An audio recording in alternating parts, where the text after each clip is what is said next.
الرحمن الرحيم الحمد لله الذي خلق من الماء بشرا وجعله نسبا وصهرا وكان ربنا قديرا الذين اصطفى الله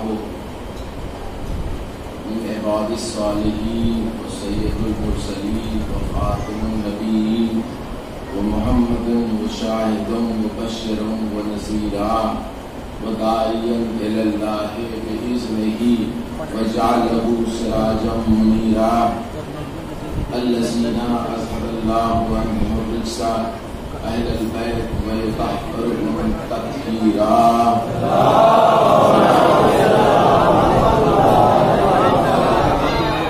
أما بعد فقد قال الله تبارك وتعالى في كتابه المجيد وفرقانه الحميد وقوله الحق بسم الله الرحمن الرحيم إنا خلقنا الإنسان في أحسن تقويم. نعرہ سلام.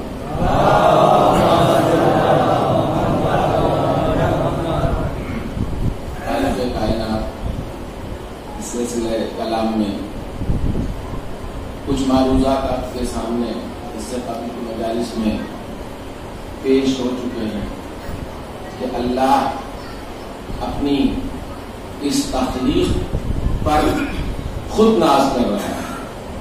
ہم نے انسان کو یعنی اس کا جو خلاقیت کا غرور ہے وہ اپنی اس تخلیق کو دیکھنے کے بعد قیام ہوتا ہے. جب کوئی بھی مصور، کوئی بھی تخلیق کار، کوئی بھی آرٹسٹ کسی اپنے ایک مایہ ناز تخلیق کو بناتا ہے تو اس کے بعد حق ہے اسے کہ اسے غرور کرنے کا حق ہے کہ یہ ہماری ایسی تخلیق ہے جس کی مثال نہیں ہے. اور اسی وجہ سے آپ دیکھیے کہ اس تخلیق کو بنانے کے بعد، اور میں نے کہا کہ اللہ کو سب کچھ پسند ہے لیکن تکبر پسند نہیں، غرور نہیں پسند ہے. اور روز ازل پہلے ہی دن جس نے غرور کیا تھا اسے بارگاہ خداوندی سے نکال دیا کہ حضور صرف صفت الہی ہے. اللہ کو حق ہے فخر کرنے کا، اللہ کو حق ہے غرور کرنے کا، کسی بندے کو حق نہیں ہے. اور خدا قابل غرور بھی اس لیے ہے کہ اس نے کچھ ایسے نمونے بنا دیے کہ جس کے بعد خود خالق کائنات نے اپنے اوپر غرور محسوس کیا.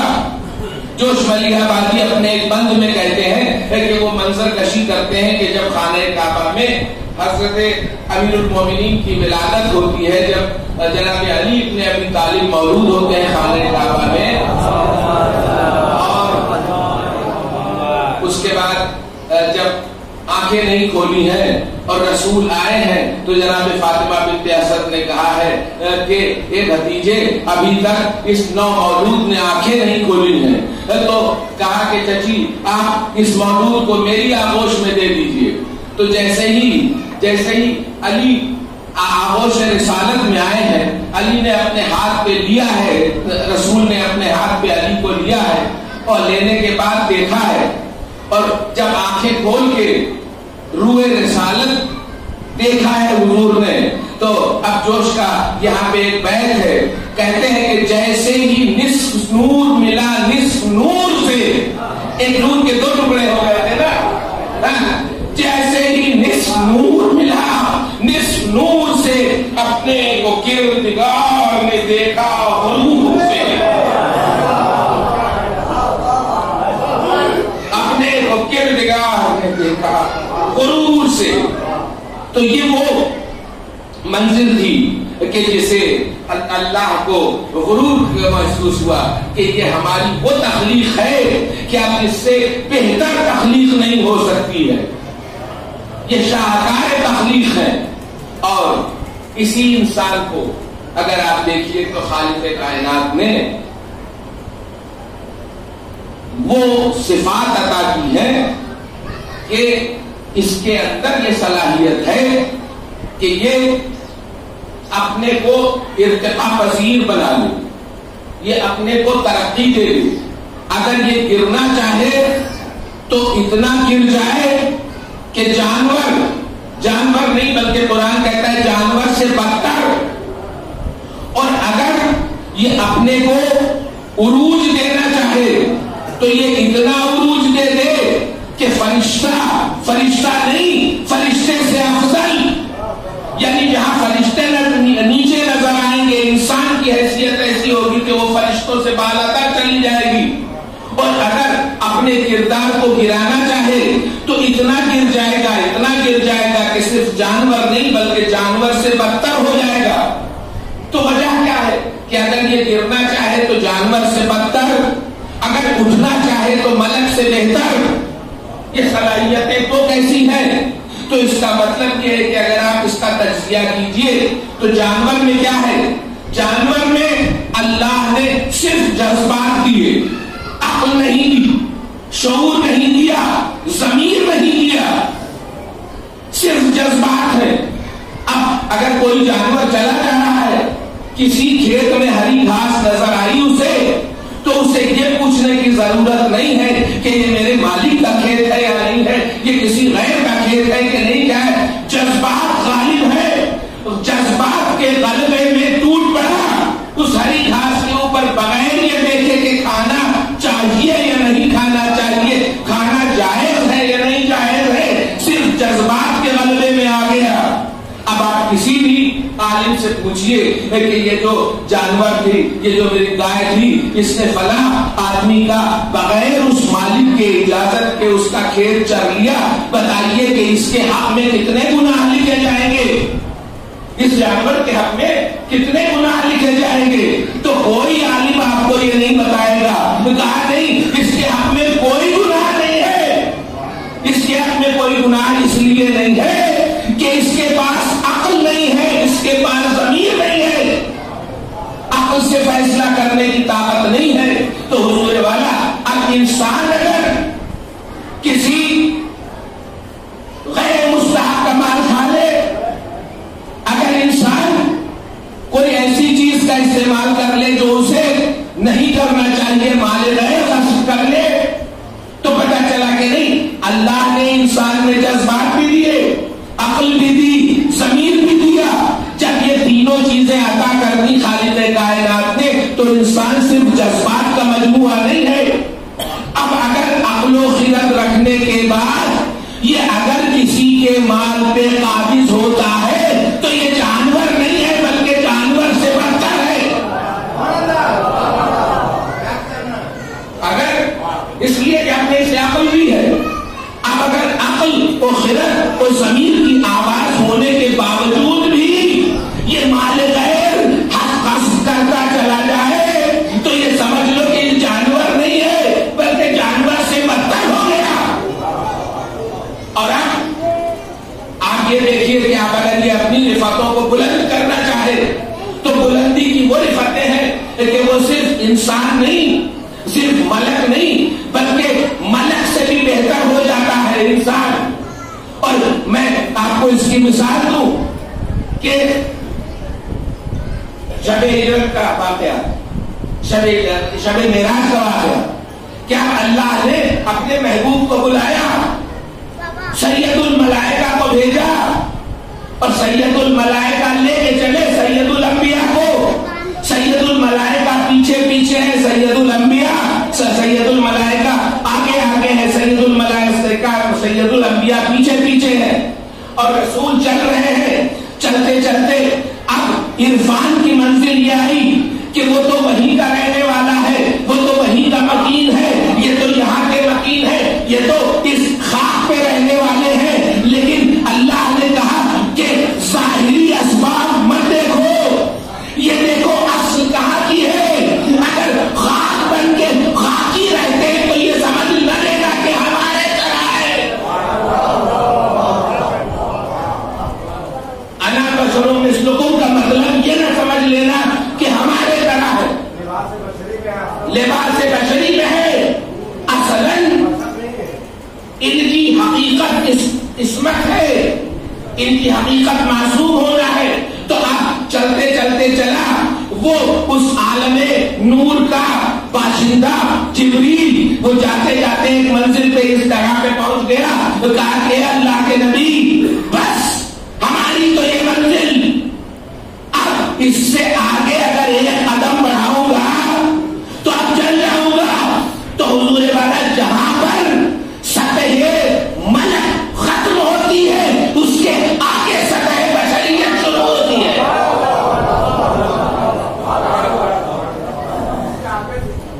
اس کے آگے سطح بشریت شروع ہوتی ہے. تو بشر نے اپنے کو اتنا بلند کیا کہ نہیں، اس میں جذبات بھی دیے، اس میں ملک کی عبادتوں میں کوئی فخر کی بات نہیں ہے، اس لیے کہ ان میں وہ جسمانی تقاضے نہیں ہیں.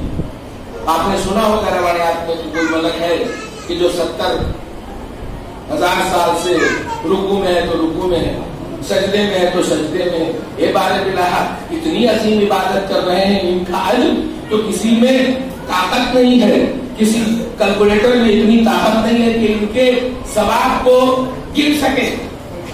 کہا نہیں، پر ان کا ثواب اتنا ہی ہے. اس لیے کیوں؟ اس لیے کہ نہ ان کو تھکن ہوتی ہے. وہ جسمانی کمزوریاں جو انسان میں تھکن کا احساس، یہ تھکن کا احساس ان کو ہوتا ہی نہیں ہے. تو جب جسم تھکتا نہیں ہے اور عبادتیں جاری ہے تو اس عبادت کا وہ موقع، وہ مقام ہو ہی نہیں سکتا کہ وہ انسان جو تھکے ہوئے جسم سے آ کے ایک سجدہ کر دے. اللہ کے نزدیک وہ ایک سجدہ بہت عظیم ہے، 70,000 سال کی عبادتوں سے بہتر. اس لیے کہ ہم نے انہیں وہ جسمانی کمزوریاں بھی دی ہیں جو ایک انسان میں پیدا ہوتی ہے، اس کا جسم پہ تھکن کے آثار نمودار ہوتے ہیں. وہ یہ نوع بشر کی خصوصیت ہے کہ وہ ان کے اوپر تھکن کا احساس ہونا. تو اب ان کی عبادت میں اور ملک کی عبادت میں ان دونوں کی عبادتوں کو کبھی تقابل نہ کیجیے گا. اس لیے کہ جن کے جسم کے اوپر تھکن نہ طاری ہو اور جن کو تھکن کا احساس ہو، دونوں کی عبادتوں کی لمبائی اور ان کا طول برابر نہیں ہو سکتا ہے، تو اس کا اجر زیادہ ہوگا. اچھا، اب اگر ہم یہ کہتے ہیں کہ بشر ملک سے بہتر ہے، اور جتنے بھی انبیاء آئے اور جتنے بھی ائمہ آئے سب لباس بشری میں آئے، اور لباس بشری میں آنے کی ضرورت یہ تھی کہ وہ عالم انسان کی اصلاح کے لیے آئے تھے. اگر وہ کسی غیر نوع کی مخلوق کو اللہ پیدا کرتا تو انسانوں سے مربوط نہیں ہو سکتے تھے، ان سے کوریلیٹ نہیں کر سکتے تھے. ان کے تقاضے کچھ، ان کے تقاضے کچھ، ان کے تقاضے کچھ، ان کے تقاضے کچھ، تو ہدایت نہ ہوتی. اس لیے اللہ کو جس نوع کو پیدا کرنا تھا اسے نوع بشری میں ہی پیدا کرنا تھا، اس لیے کہ بشریت کی اصلاح کے لیے پیدا کرنا تھا. تو اب سب کو یہ مجبوری تھی کہ ان کو نوع بشر میں پیدا کیا جائے. اور اب ہم نے یہ بھی دیکھا کہ وہ ایک موقع اور آیا کہ جب ملک نے اپنی عبادتوں پہ غرہ کیا تھا، ملک نے اپنی عبادت پہ تکبر کیا تھا کہ روز ازل کہ میرے معبود کیا ایسوں کو بنائے گا جو زمین پہ جا کے خوریزی پیدا کریں گے، حالانکہ ہم تیری تسبیح و تحلیل و تقدیس کرتے ہیں. تو یعنی انسان کی فطرت پر کی خوریزی پر انسان کو اس نے ذلیل سمجھا تھا اور اپنی عبادت پر غرہ کیا تھا. دو چیزیں پیش کی تھی ملک نے جب اللہ نے کہا تھا انی جاعل فی الارض خلیفہ، اور یہ منصب خلافت اتنا زیادہ جاذب نظر تھا کہ معصوم ملک کے دل میں بھی تمنا پیدا ہوئی اس منصب کو لینے کے لیے. تو اب جو خالق کائنات نے یہ کہا کہ دیکھو، تو ملک کے دل میں بھی یہ تمنا پیدا ہوئی، اور اب ملک نے دو چیزیں پیش کی تھی کہ انسان خوریزی کرے گا اور ہم عبادت کرتے ہیں، تو اپنی عبادت ہر انسان کی خوریزی حضور والا یاد رکھیے کہ یہ آج کے انسانوں کا تعلیمات اہل بیت سے بھٹک جانا اس بات کی دلیل ہے کہ آج آتنکواد کو جہاد کا نام دیا جانے لگا، ورنہ حقیقتاً جہاد، مفہوم جہاد دنیا سمجھی نہیں، مفہوم جہاد ہے کیا؟ ورنہ آج خوریزی کو معصوموں کا خون بہا جانے کو جہاد کا نام دیا جانے لگا، تو یہ جہاد نہیں ہے۔ جہاد کے اصل مفہوم سمجھ آئیں گے درے اہل بیت سے کہ جہاد ہوتا کیا ہے، اور خالق کائنات نے دکھا بھی دیا، کہا کہ دیکھو اپنی عبادت میں غرہ کرو گے، ان کی خوریزی سے نفرت کرو گے تو ایک موقع آئے گا کہ قانون قدرت آواز دیتی ہوئی نظر آئے گی کہ ان کی ایک ضربہ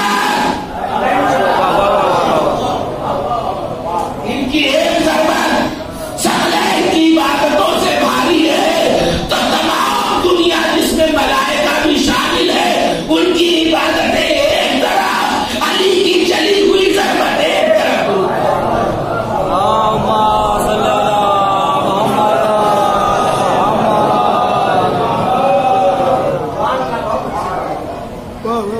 تو یہ ایک ضربت، اور خالق کائنات نے اس موقع کا انتظار کیا تھا، جواب نہیں دیا تھا وہاں، اور جواب دینے میں اجلت اسے ہوتی ہے جسے وقت کے گزر جانے کا خدشہ ہو، جس کے قبضہ قدرت میں پوری کائنات اور پورا عالم ہو، وہ عملی جواب دیتا ہے، وہ قولی جواب نہیں دیتا ہے۔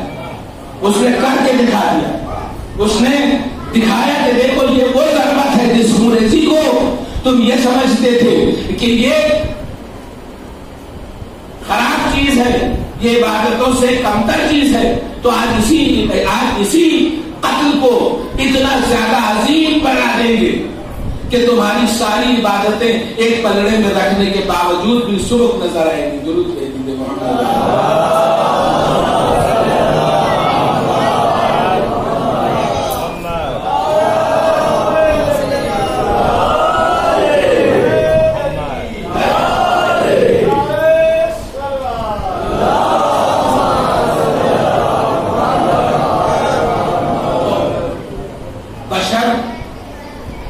کائنات نے اس واقعے کے بعد دکھایا کہ بشر افضل، اس میں صلاحیت پیدا ہوا ہے، اس میں صلاحیت ہے کہ یہ ملائکہ سے بھی افضل ہو جائے۔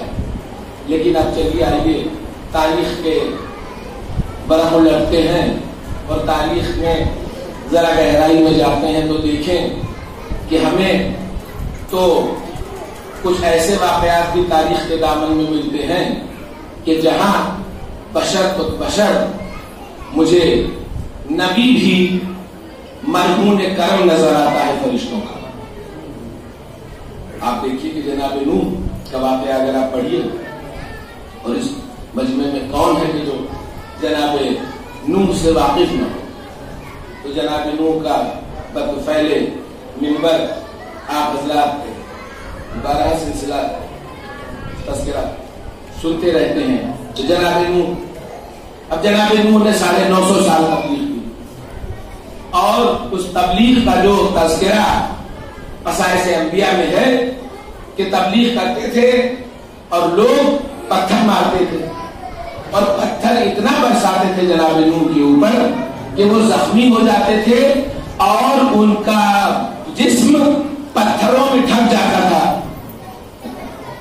تو پھر اس کے بعد یہ تاریخ بتاتی ہے، تاریخ کہتی ہے، اس کے بعد جو کتب معتبر میں ہے وہ یہ ہے کہ جب رات ہو جاتی تھی، جب اذیت دہندگان اپنے گھر چلے جاتے تھے، اور اس کے بعد تو رات میں اللہ فرشتوں کو بھیجتا تھا، اور فرشتے بھیجتا تھا، اور فرشتے آ کے سارے پتھر اٹھا کے اور جناب نوح کو پتھروں کے بیچ سے نکالتے تھے، اور پھر اس کے بعد اپنے پروں کو جناب نوح کے زخم سے مس کرتے تھے، اور جناب نوح کے زخم بالکل ٹھیک ہو جاتے تھے۔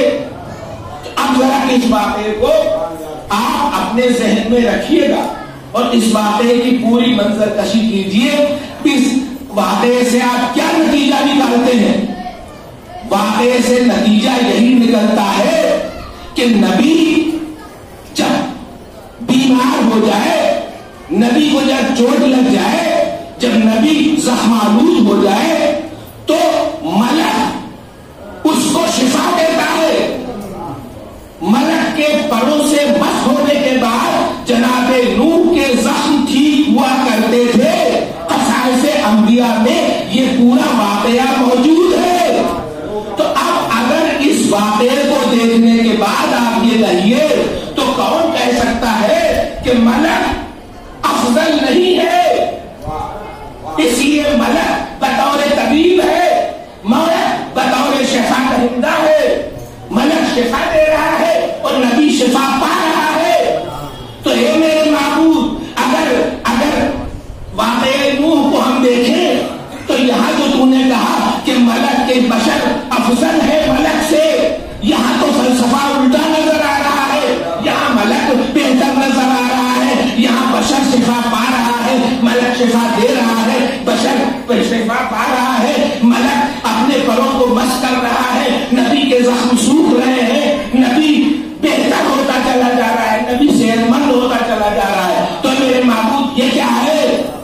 تو کہا کہ اچھا اب پھر میں قولی جواب نہیں دوں گا، قولی جواب نہیں دوں گا، ایک وقت آنے دو۔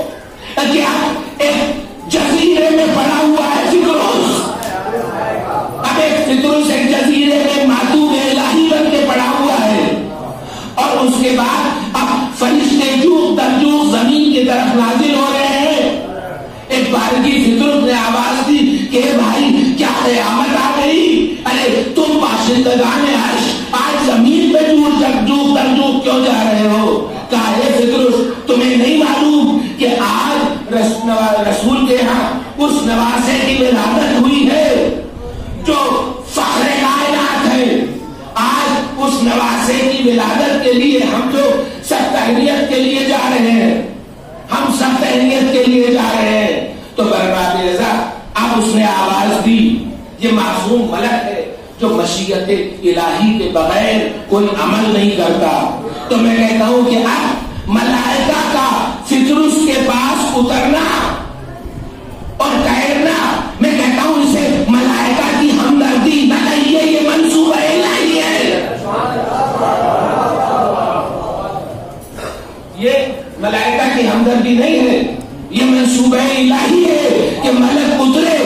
اچھا اب اگر کوئی معتوب الہی ہو، اللہ کا عتاب زدہ ہو، تو آپ بتائیے کسی ملک میں یہ ہمت ہے کہ وہ اسے لے جا سکے بارگاہ رسالت مآب میں؟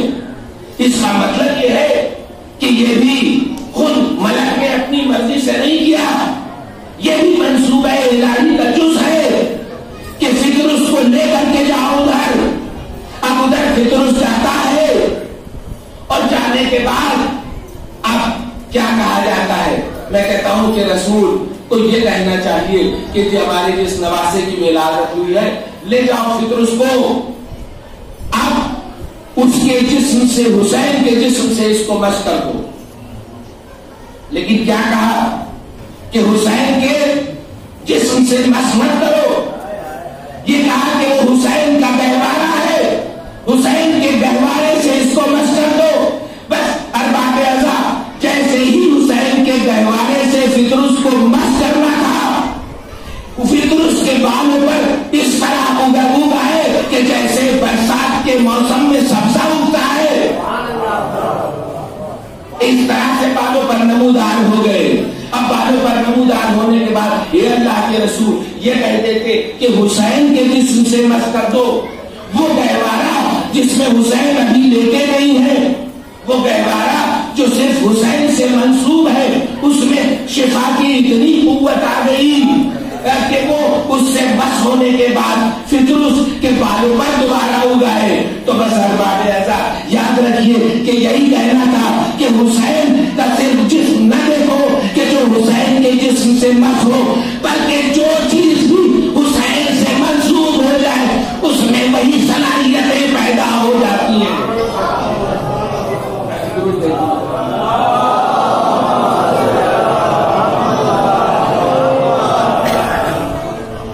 تو وہ صلاحیتیں پیدا ہو گئیں، اور آج پھر دنیا نے دیکھا کہ ایک بشر جو پیکرے بشریت میں ہے، لیکن عصمت کی اس منزل کے اوپر ہے کہ عصمت کے تقاضے یہ ہیں، اور اسی بشر کو سمجھانے کے لیے، اسی بشریت کے تقاضوں کو سمجھانے کے لیے رسول نے کیا کہا تھا کہ ھذا حسین، یہ حسین ہے، اسے پہچانو، فارفہو ونصرہ، پہچانو اور اس کی نصرت کرو۔ بس ارباب عقل، نصرت کس کی جاتی ہے؟ نصرت اسی کی جاتی ہے کہ جس کے اوپر کوئی مصیبت پڑنے والی ہو۔ تو رسول کی نگاہیں دیکھ رہی تھی کہ میرا نواسا ایک ایسی منزل پہ آئے گا جہاں اسے انصار و اقربا کی ضرورت پڑے گی اور کمی پڑے گی۔ اللہ اکبر! امام حسین علیہ السلام نے نانا کے اس وعدہ طفلی کو ادا کرنے کے لیے کتنی مصیبتیں اٹھائے، اور یاد رکھیے کہ وہ ابھی میں نے ایک واقعہ پڑھا تھا کہ نیلسن منڈیلا جب 23 سال حکومت کی معدومی کی بنا کے اوپر جو جیل میں رہے، اور جب ان کا صبر کا بند ٹوٹنے لگا کہ اب ہم سے شدائد حاکم برداشت نہیں ہوتے،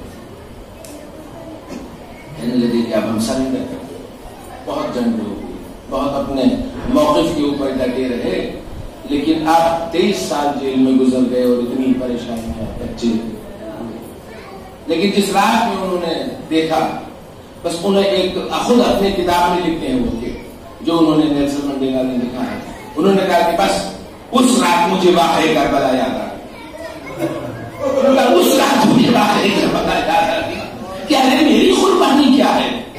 یزید جیسے حاکم کے سامنے ڈٹے رہے نا، اگر حسین 72 نفوس کے ساتھ اس جمع مردی کے ساتھ ڈٹے رہتے ہیں، تو پھر میں اگر ٹوٹ جاؤں تو واقعہ کربلا سے میں نے درس بھی کیا لیا؟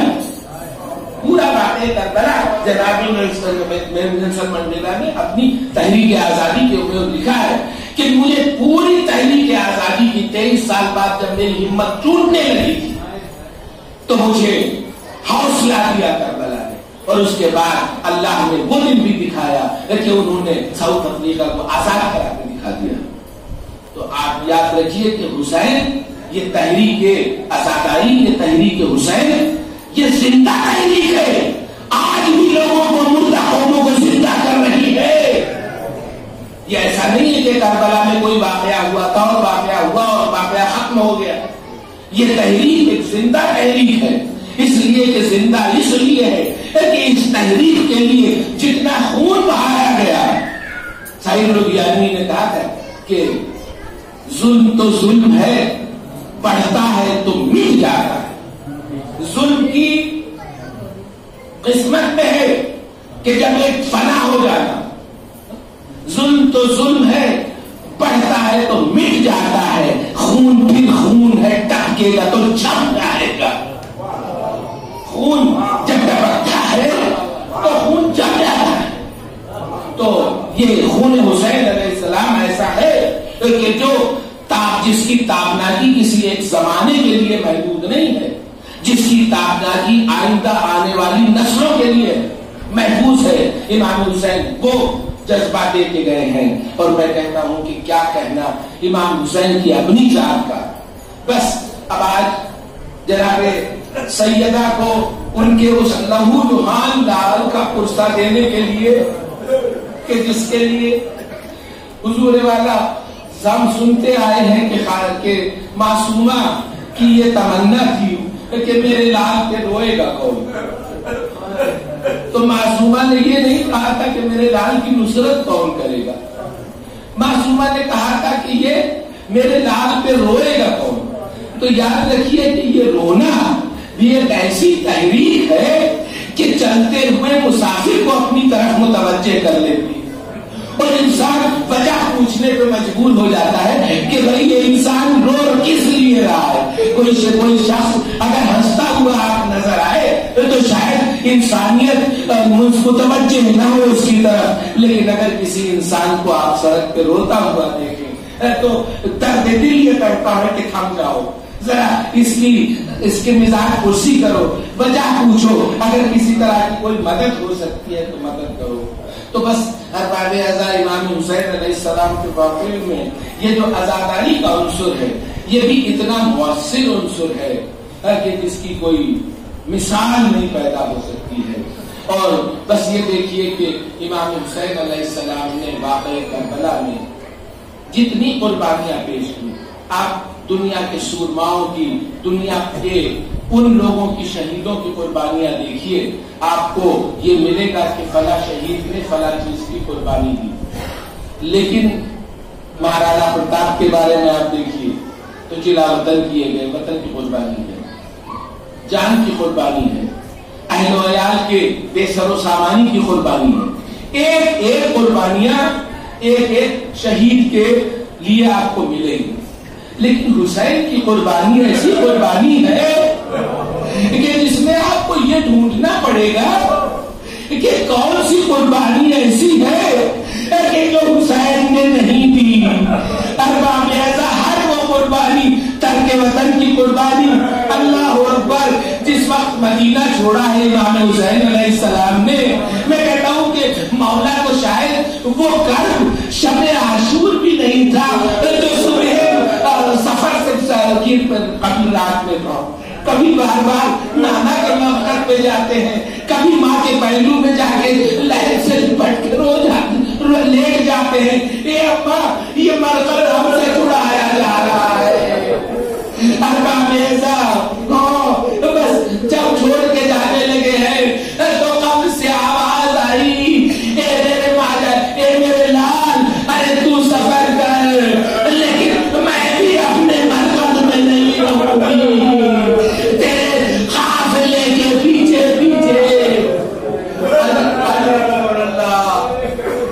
بس جب 2 محرم کو مولا کا راہوار رک گیا اور اب آگے نہیں بڑھ رہا ہے تو مولا نے پوچھا بھائی اس جگہ کا کیا نام ہے؟ کسی نے کہا غازریہ، کسی نے کہا شدیہ، کسی نے کہا نینوا۔ تو مولا نے پوچھا اور کوئی نام ہے؟ کہا ہاں مولا اس سے ایک اور نام سے پکارتے ہیں، اس کا نام ہے کربلا۔ بس مولا نے کہا بھائی یعنی خیمہ زن ہو جاؤ۔ لیجیے ارباب اعضاء خیمہ زن ہو گئے۔ ایک بار ابھی آقا ابوالفضل لیجیے خیمے لگائے، لیکن ایک بار زینب نے بھائی کو آواز دی، حافظہ ذرا میرے ماجائے کو بلا تو لا۔ ایک بار کہا اے بھائی ارے یہاں خیمے مت لگائیے، یہاں سے کہیں دور چلیے۔ کہا کیا بات ہے؟ کہا اے بھائی ارے یہاں کسی عورت کے ایسی دردناک آواز رونے کی سنائی دے رہی ہے کہ میرا دل پھٹا جا رہا ہے۔ یہ باتیں بڑی اور نظر آ رہی ہے، یہاں سے کہیں اور پوچھ کیجیے۔ امام حسین علیہ السلام آئے، کہا بہن ارے کون سی آواز تمہیں اتنا زیادہ ملول کر رہی ہے؟ ایک بار زینب آئی یہاں پہ خیمہ پہ، کہا بھیا اس معصمہ کی آواز کو سننے کی طرح کرم کے ساتھ رو رہی ہے۔ ایک بار حسین نے کان لگا کے آواز سنی، کہا رے زینب ارے ماں کی آواز سنی۔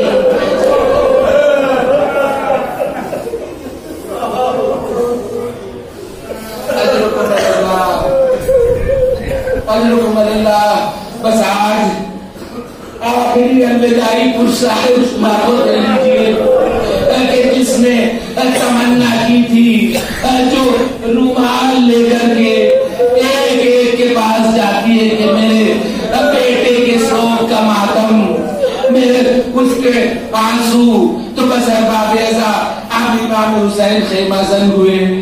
ارے کس انداز سے مولا لیجیے، اب پانی کا ذخیرہ بھی ختم ہو گیا، مجھے تسلسل کے ساتھ چیزیں نہیں پڑھنی ہیں، لیکن اللہ اکبر ایک بار کی جناب جب پانی کا سلسلہ ختم ہو گیا صبح عاشور میں مدار ہوئی، اور صبح عاشور سے پہلے جب مولا نے شب عاشور، میں کہتا ہوں کہ اللہ اکبر، امام حسین سب کو پہچانوا رہے ہیں. جیسے میں نے شب کی مجلس میں کہا تھا کہ کچھ سوال تجاہل عارفانہ کے ساتھ ہوتے ہیں. دیکھیے وجہ بتانی ہوتی ہے لوگوں کو. جبریل نے کیوں پوچھا کہ یہ چادر کے نیچے کون ہے؟ جبریل کا پوچھنا اس بات کی کا متقاضی تھا کہ اللہ قصیدہ اہل بیت پڑھ کے دنیا کو سنائے. یہ پوچھا کر کہ کون ہے.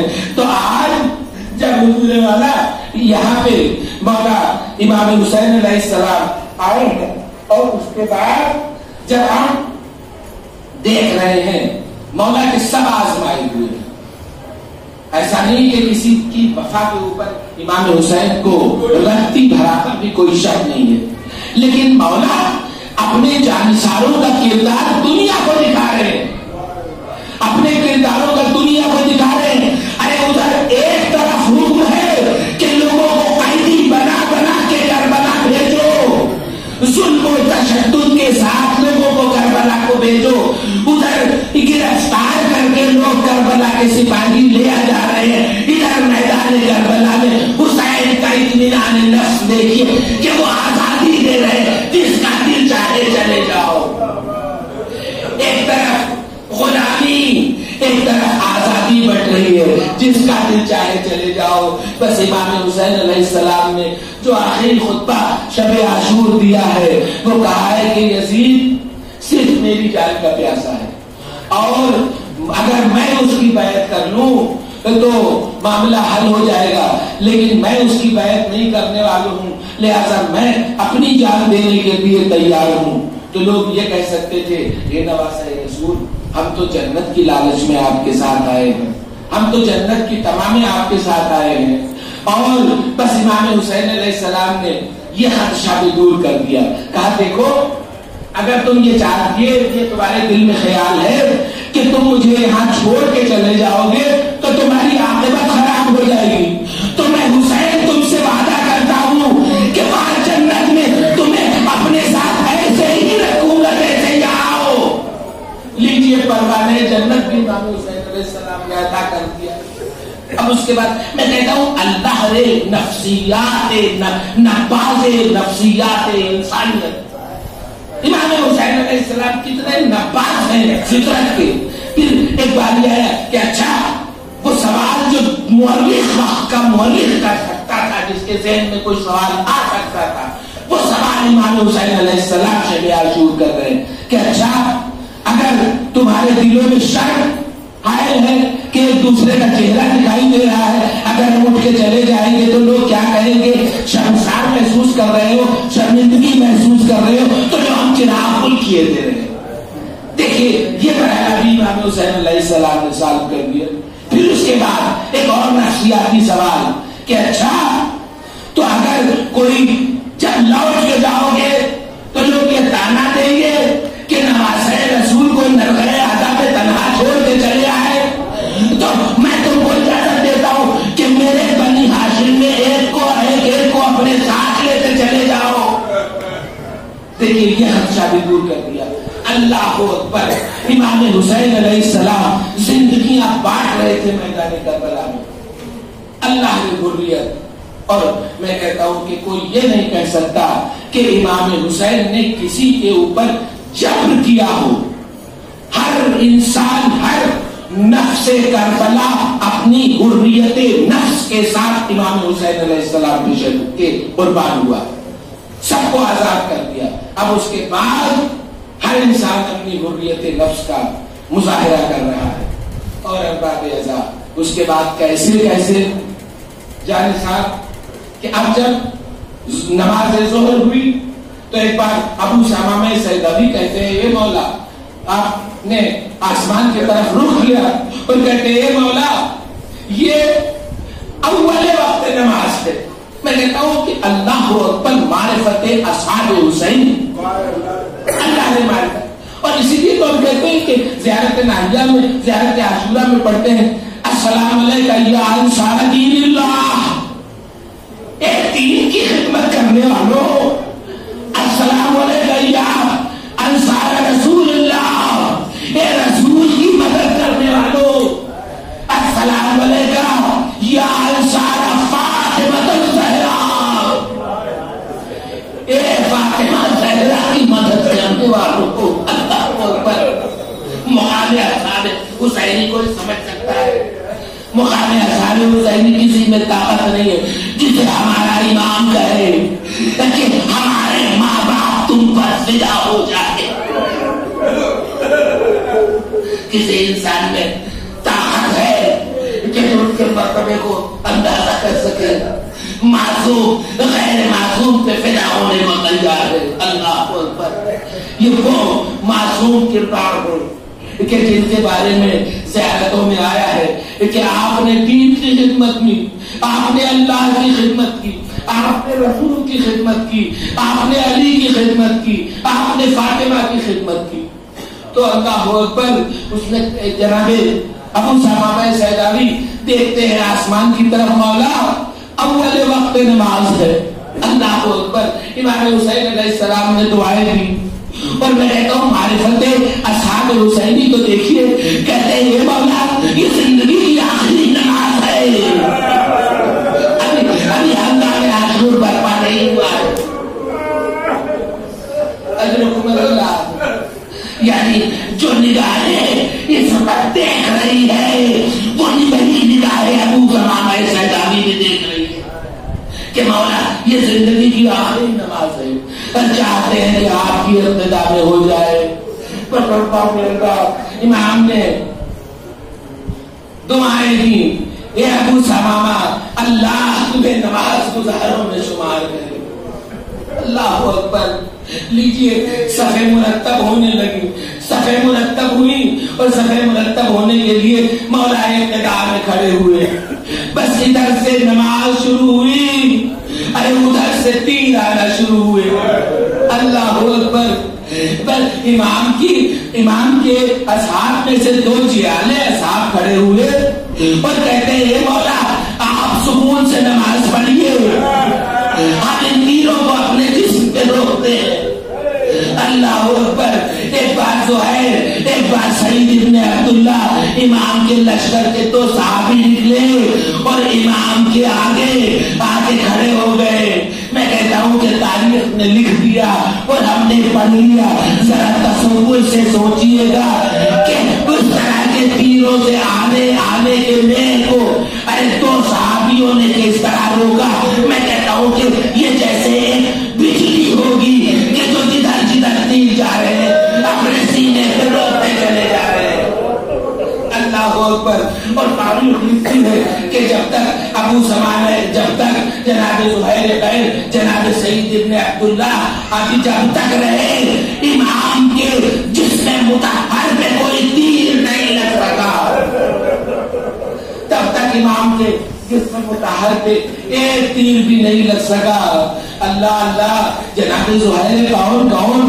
ابھی چند دن پہلے تو آئے ہیں، ابھی چند دن پہلے تو لشکر حسینی میں، لیکن معرفت کی وہ منزل دنیا یہ کہہ سکتی ہے کہ ارے انہوں نے امام کے پیچھے نماز پڑھنے سے محروم رہ گئے، شاید دنیا یہ کہے، لیکن میں کہتا ہوں ذرا منطقی طور پہ سوچئے کہ امام کے پیچھے نماز پڑھنے والے افضل ہیں یا وہ افضل ہیں جنہوں نے امام کو نماز پڑھوا دی،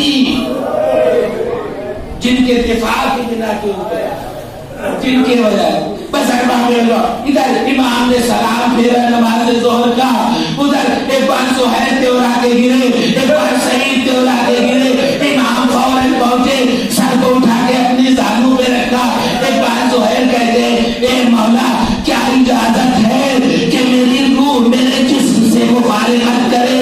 اللہ نے اقتدار موت پر اصحاب حسینی کا، یعنی جب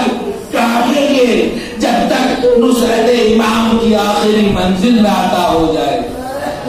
بس ارباب اعزاز، ان مراحل کے ساتھ امام حسین علیہ السلام اب منزل بہ منزل بڑھ رہے ہیں، اور ایک منزل آ گئی کہ اب کوئی نہ رہا، اب مجھ میں طاقت نہیں ہے کہ میں ہر شہید کا واقعہ پڑھوں، بس آپ یہ سمجھ لیجئے کہ امام حسین کے جسم پہ نہیں، امام حسین کے قلب پر کتنے زخم ہیں۔ اور میں نے آپ کو ایک مجلس میں کہا تھا کہ اللہ کی صفات میں سے ایک صفت ستار العیوب بھی ہے، وہ عیبوں کو چھپاتا ہے، اور کرم اس کا ہے۔ انسان کی اعلیٰ ترین منزل یہ ہے کہ وہ صفات الہیہ کو اپنے اندر جذب کرے۔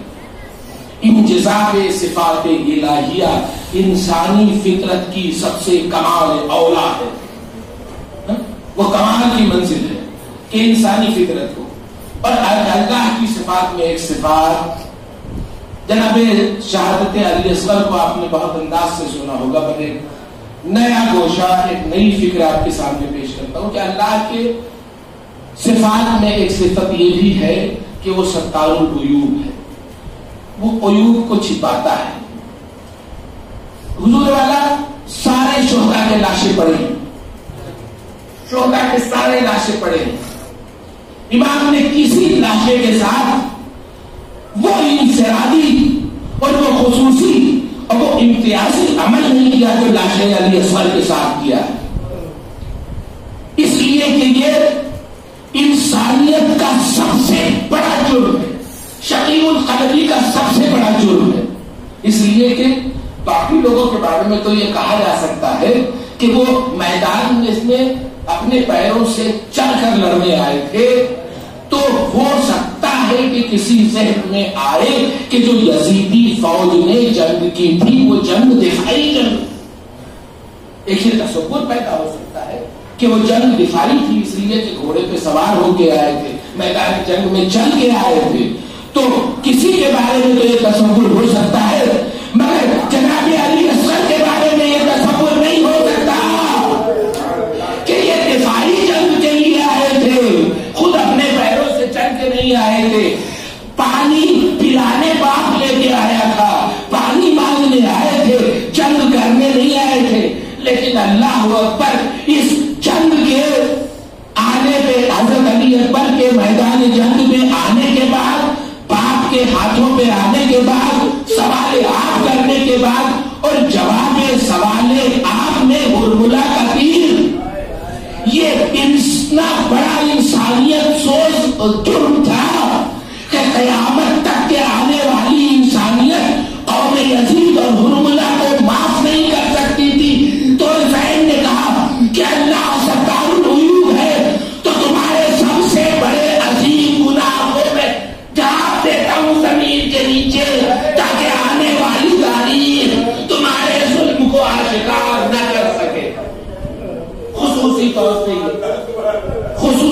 پہ یہ عمل تھا امام حسین علیہ السلام کا۔ بس احباب رضا، اب جب وہ آخری فدیہ بھی امام حسین پیش کر چکے تو اب جانے کے لیے اب خود کی باری ہے۔ تو بس احباب رضا، امام نے کس انداز سے اپنے کو پیش کیا ہے، اور اب سب سے بڑا جو مرحلہ ہے امام حسین علیہ السلام کا کہ علی اکبر کے جانے کے بعد، میں کہتا ہوں کہ امام کو خود اپنی جان دینے سے زیادہ اہل بیت اطہار کی بیویوں کی ذہنی کیفیت کا اندازہ ہوتا ہے۔ یعنی علی اکبر کے جانے کے بعد بیویاں اپنے کو کتنا بے سہارا سمجھ رہی ہیں۔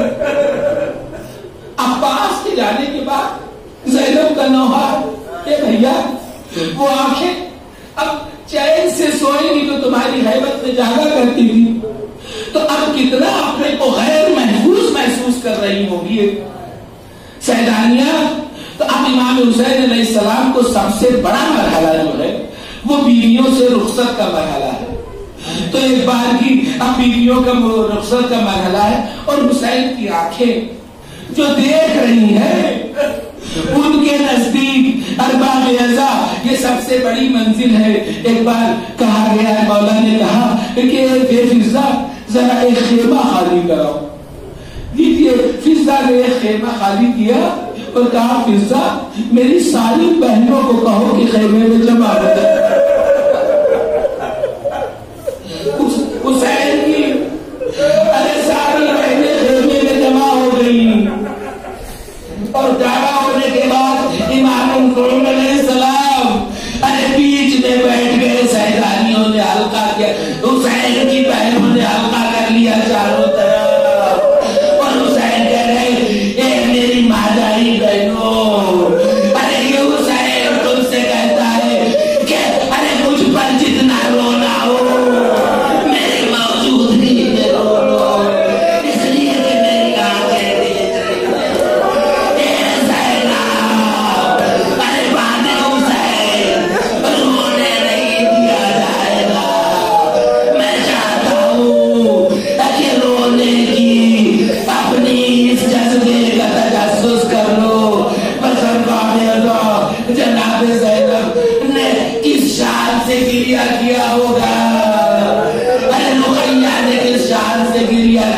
کہا اے بہنوں ہمارے پاس